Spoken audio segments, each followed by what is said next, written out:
Həyatımda ilk dəfə bir yerə gedəndə bu qədər balaca çanta götürdüm.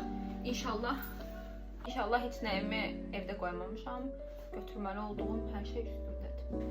Salam, YouTube deyirəm. Salam, vloguma xoş gəlmisiniz. Bugün 2 dənə eventə gedəcəyik. Biri TEDx'in çıxışıdır, Bakı dövlətdə olacaq. Biri də investisiya azım bir seminarıdır. İnvestisiya sahiblərlə bağlı bir seminardır. Donmaq rəminə kombinimi bozmadım və deri ceket geyindim. Böyük ehtimalla öləcəm, amma dəyər. Kombinimi çox bəyənmişəm çünki. Vlogun daha geniş bir hissəsini YouTube'a çəkmişəm. Eyni anda yüklü olacaq. Yəni bu videonu izləyirsinizsə YouTube'da o video bu dəqiqə yayındadır. Videomdakı linkdən də baxa bilərsiniz ya da Hüseyin Ülker yazsınız, onsuz da TikTok adımdan eynidir. Sevirəm sizi, qaçdım mən. Qaçdım mən deyəni, siz də məndən gəlirsiniz. O şey var, donmaq var. Mən buz tutacağım.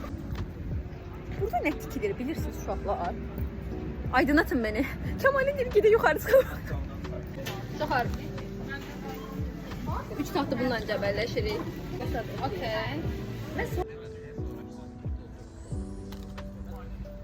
El alemi çekiyordum az kala yanlışlıkla, korkunç. Ay heyecanlıyım. Kitaba giden bir uşaq.